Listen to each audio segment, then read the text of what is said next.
Hey, what's up guys? Obviously you clicked this video to see how to remove your OEM shift knob without damaging it or destroying it.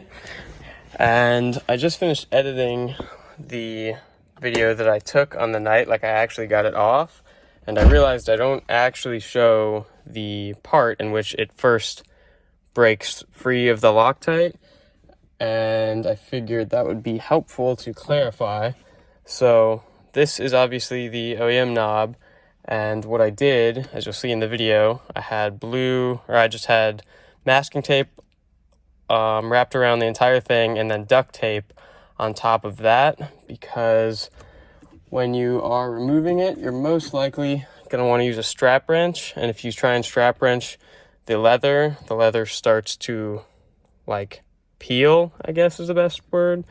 Basically the leather moves around and just obviously makes it look bad. And so what I did was, after the layer of masking tape and duct tape, I think I ended up just giving up and was like, okay, I'm gonna have to destroy it.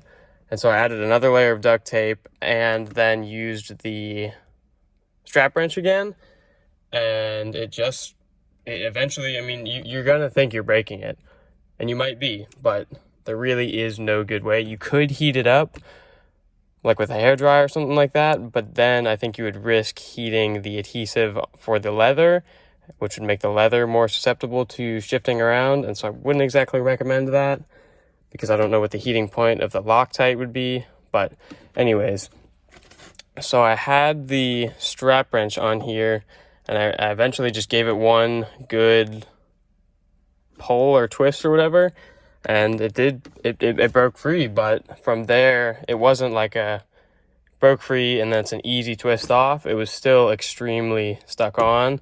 So after that, I maybe did one full rotation with the strap wrench, but it just took so long. And you'll see in the video, I used a wrench for leverage. I wrapped another layer of duct tape around it so that you could twist it, I guess.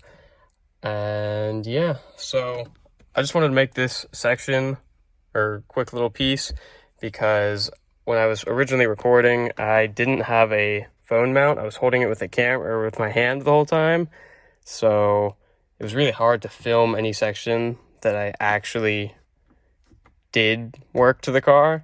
And I figured after watching it, it was kind of confusing how I did it. And yeah, if there's any other questions, just let me know in the comments. One more thing I forgot to mention, this method is actually taken from someone else. I don't remember his name, but I'll link his video in the description.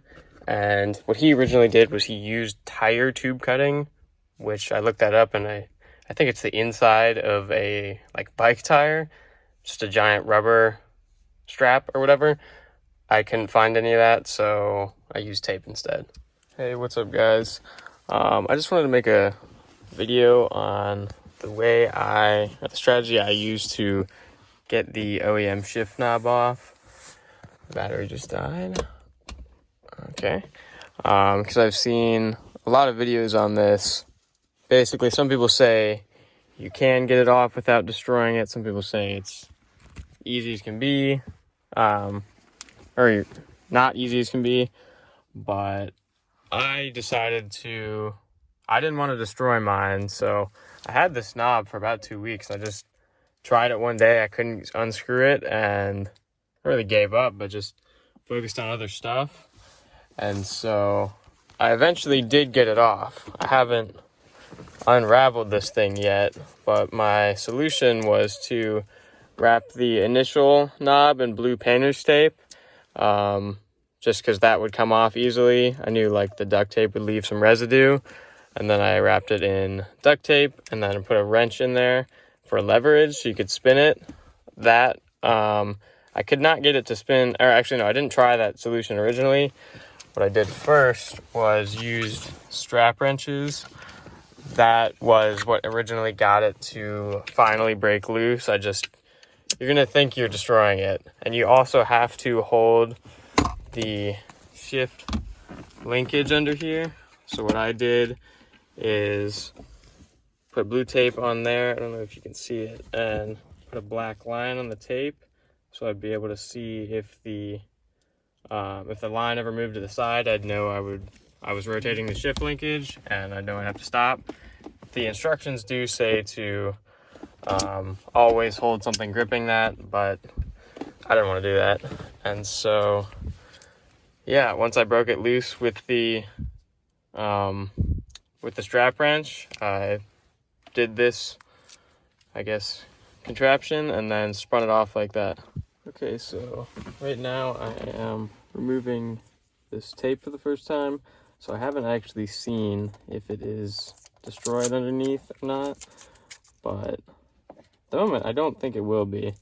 There might be a bit of stretching of the leather, but I think the knob in itself will have survived. What I did was each time I created a new layer, I did like wrap it the opposite direction, just in case. Kind of overkill. I just really did not want to destroy the OEM knob, and I think I did just that. And so this isn't going to work for every car. Like, everyone is going to be different. It all depends on how much Loctite was applied the day your car was being made. I'm a bit out of frame. But yeah, perfect condition.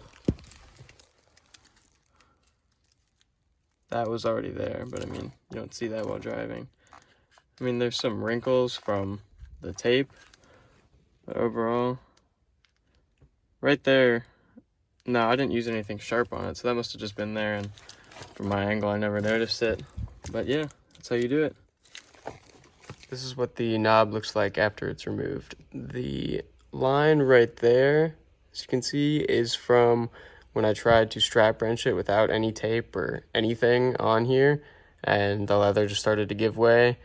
And another, that thing, I believe, was either already on here or when I tried to loosen it by taping it up and then attaching a vice grip to it and attempting to have it bite down and then twist it. Don't do that unless you just don't care about keeping it. But yeah, that's it.